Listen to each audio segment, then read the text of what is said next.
सात संगत जी, प्यार से कहना धन निरंकार जी।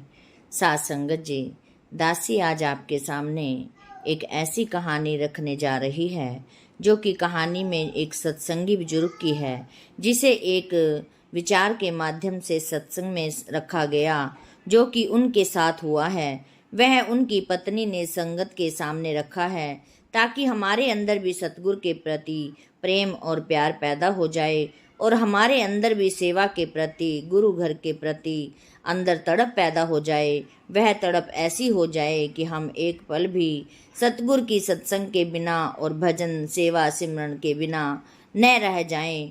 प्यारी सात संगत जी, एक कहानी में ऐसे ही लिखा गया है। सात संगत जी तो उन्होंने अपने आप बीती संगत से सुनाई है, जिसमें उन्होंने नामदान की बख्शिश से लेकर सब बताया है कि उनकी ज़िंदगी में क्या क्या हुआ, कैसे कैसे उतार चढ़ाव उन्होंने देखे हैं और कैसे उन पर सतगुरु की अपार कृपा हमेशा से बनी रही। तो सात संगत जी, विचार को पूरा सुनने की कोशिश करें। अगर आपको यह विचार अच्छी लगे तो इसे और सत्संग के साथ शेयर जरूर कर देना। सात संगत जी आपकी शुरुआती दौर में बताती है कि मुझे याद है कि मेरी आयु कोई 25 वर्ष की रही होगी जब मेरी इनके साथ शादी हुई और ये कनाडा से आए थे। तो शादी के बाद मैं इनके साथ कनाडा चली गई थी और मुझे नाम की बख्शिश भी हो गई थी, क्योंकि मेरे घर वालों ने, मेरे माता पिता ने जोर डालकर मुझे नामदान दिलवा दिया और मुझे पहली बार में ही सात संगत जी सेवा सिमरन सत्संग में लग गई और सिमरन में जुट गई। उस समय हम दोनों बहुत किया करते थे और हमारे समय में अच्छी खुराकें भी होती थी। कोई मिलावटी खाना नहीं होता था, कोई भी चीज़ मिलावटी नहीं होती थी, सभी चीज़ें शुद्ध होती थी। घी शुद्ध होता था, दूध शुद्ध होता था और हम अच्छी खुराक खाया करते थे। ऐसे ही नहीं कहा जाता कि पहले दूध की नदियाँ बहती थी। पहले सच में घी और दूध की नदियाँ बहती थी, क्योंकि उस समय हर एक के घर में घी और दूध मिल जाता था। सात संगत जी, ऐसे ही वो बहुत सेवादार थे। कोई ऐसा घर नहीं होता था कि जिसके घर घी और दूध ना हो। सभी लोग अच्छी खुराक खाते थे और ये मुझे अपनी जवानी के बारे में बताते थे। इन्होंने मुझे अपने बारे में सब बताया कि कैसे सतगुरु की हमेशा से मेरे ऊपर कृपा रही है। सात संगत जी, यह बताने जा रही हूँ जो उन्होंने अपनी पत्नी को कही और उनकी पत्नी ने वह बातें सात संगत जी सत्संग में कही। सात संगत जी वह बताते थे कि जवानी में अपने दोस्तों के साथ सेवा पर चले जाते थे। खूब सेवा हम किया करते थे, भारी से भारी काम हम किया करते थे और उस समय मुझे सत्संग की सेवा करना बहुत अच्छा लगता था। मैं जब भी स्कूल से आता था तो मैं गुरु का घर चला जाता था और फिर शाम को वापस आता था। तो ऐसे ही समय बीतता गया और फिर से मैं सतगुरु की ऐसे कृपा हुई कि वहाँ मुझे अच्छी नौकरी मिल गई। सात संगत जी, अच्छा काम मुझे वहाँ पर मिल गया और कुछ सालों तक मैं वहाँ पर ही रहा। लेकिन कुछ समय बाद मुझे 2 बार हार्ट अटैक आया और 2 बार से सतगुरु की कृपा से बच गया। और जब मैंने इसका चेकअप करवाया तो उन्होंने मुझे बताया कि आपके हार्ट की सर्जरी करानी पड़ेगी।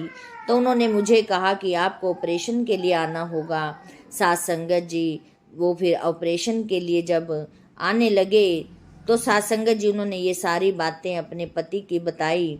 उन्होंने मुझे तारीख दे दी कि इस तारीख को आकर आप अपने हार्ट की सर्जरी करा सकते हो। लेकिन मैं अंदर ही अंदर अपने सतगुरु से फरियाद कर रहा था कि सच्चे पातशाह, मैंने आज तक तुझसे कुछ नहीं मांगा, तेरी कृपा से तेरे अंदर की सेवा भी बहुत की है, लेकिन मुझे इन सब बातों से नहीं पड़ना। मुझे किसी तरह का कोई भी ऑपरेशन नहीं करवाना, क्योंकि मुझे इन चीज़ों से बहुत डर लगता है।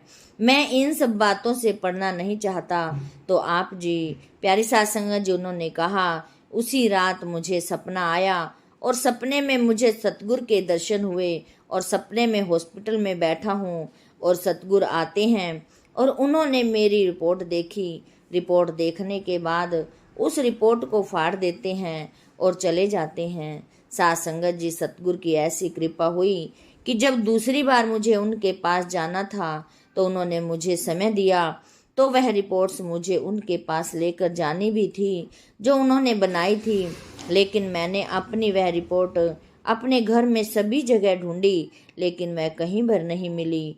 तो जब मैं उनके पास गया तो मैंने उनको बताया कि मेरी रिपोर्ट्स गुम हो गई है, वह मुझे नहीं मिल रही है। तो वह इसी वजह से उन्होंने मेरा फिर से चेकअप किया, और जब दूसरी बार मेरी रिपोर्ट आई तो उसमें ऐसा कुछ भी नहीं आया। साथ संगत जी, ये तो एक सतगुरु की कृपा थी।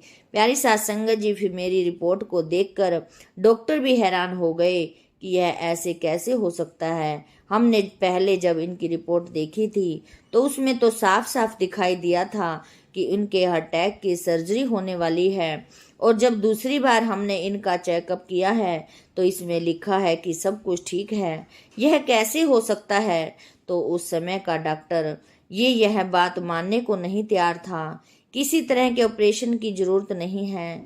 तो आप जी सकते हैं कि मुझे अपने सतगुरु की लीला समझ में आ गई थी कि उस दिन सतगुरु ने मेरे सपने में आकर उन रिपोर्ट्स को क्यों फाड़ा। मुझे समझ आ गया था कि यह सतगुरु की ही लीला है, यह सब उन्होंने ही किया है। और आप प्यारी साथ संगत जी, उन्होंने कहा, उस समय मैं घर आकर बहुत रोया और मुझे पता चल गया था कि यह मेरी जीवन मेरे सतगुरु ने ही मुझे दिया है। उसके बाद मैंने यह प्रण किया कि यह जो मुझे नई जिंदगी मिली है यह केवल मेरे सतगुरु के कारण मिली है, उनकी कृपा के कारण मिली है। मुझे यह नई जिंदगी मिली है और मैं इसे सत्संग की सेवा में लगा दूंगा। तो प्यारे साथ संगत जी, महात्मा जी कहती हैं कि इन्होंने गुरु घर में खूब सेवा की और ये बताते थे कि मुझे उसके बाद ऐसी कोई भी समस्या नहीं हुई। मुझे लगा कि मैं अब बिल्कुल ठीक हो गया हूँ। अपने सतगुरु की सेवा करते करते प्यारी साथ संगत जी ऐसे ही समय बीतता गया।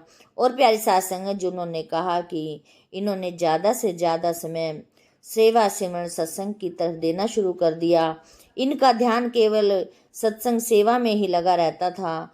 कुछ सालों बाद एक बार फिर इन्हें अटैक हुआ, और जब इन्हें तीसरी बार अटैक हुआ तब इन्हें हार्ट अटैक आया तो हमें लग रहा था कि इनका बचना मुश्किल है, लेकिन उस समय भी सतगुरु की ऐसी कृपा हुई कि ये ठीक हो गए और कोई माइनर अटैक नहीं था, लेकिन फिर भी सतगुरु ने इन्हें बचा लिया। और इसके बाद हमने सोचा कि हमें इनको दिखाना चाहिए। तो जब हम इनको चेकअप के लिए लेकर गए तो जब उनका चेकअप हुआ तो हमने डॉक्टरों को बताया कि इन्हें पहले भी 2 अटैक आ चुके हैं। तो डॉक्टर ने जब पूछा है कि वह कब आए थे तो उन्होंने बताया कि उनको बहुत समय हो गया है, बहुत साल हो गए हैं, तभी पहले आया था। तो प्यारे साथ संगत जी, जब इन्हें पहले अटैक आए थे लेकिन फिर इसके बाद इनके साथ ऐसा कुछ नहीं हुआ, लेकिन अब जाकर इन्हें तीसरा अटैक आया है। तो जब डॉक्टर ने उनकी रिपोर्ट देखी तो वह भी हैरान रह गए कि इनको पहले 2 अटैक आ गए और उसके बाद ही यह ठीक हो गए, और अब जाकर इन्हें फिर तीसरा अटैक आया है, यह कैसे हो सकता है। तो उसने कहा कि जब आपने पहले इनका चेकअप करवाया था तो प्यारी साथ संगत जी, जब इन्हें पहले अटैक आया था तब की रिपोर्ट को आपके पास होंगी।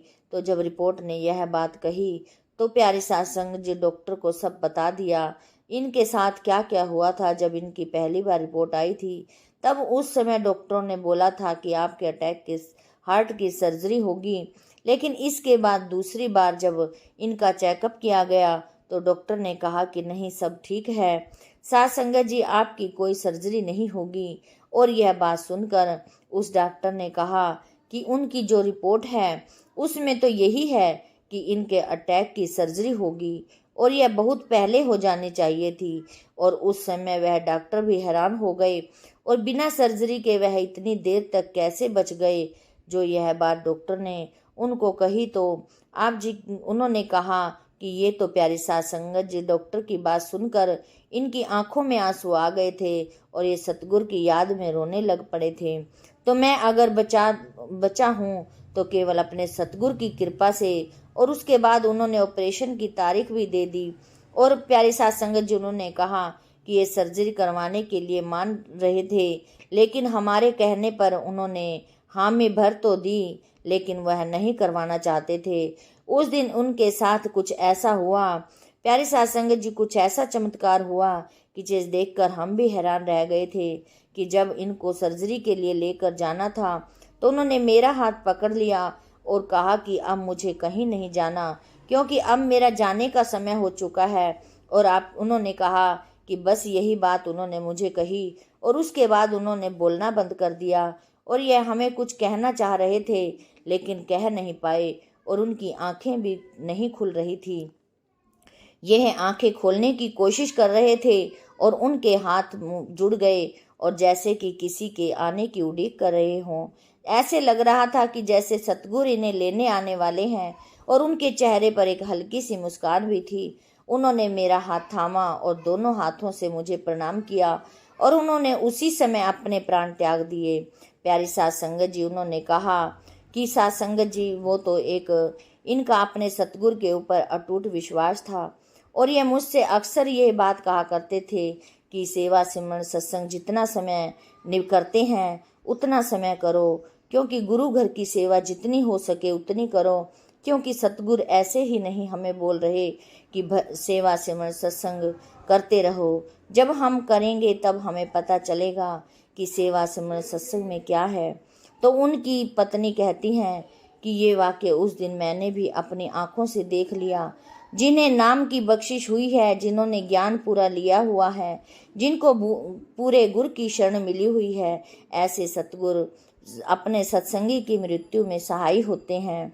प्यारी साध संगत जी उसे पहले ही बता देते हैं कि भाई तैयार रहना, इस तारीख को तुमने चलना है। साध संगत जी ऐसे ही उन महात्मा जी की मृत्यु के समय कमाई वाले जो महापुरुष होते हैं, सत्संगी के होते हैं, उनके चेहरे की किसी तरह का कोई भी रोना नहीं होता, बल्कि वह मुस्कान होती है, आंखों में नूर होता है, क्योंकि उनके हाव भाव से पता चल जाता है कि सतगुरु उन्हें लेने आ गए हैं और उनके जाने का समय हो गया है।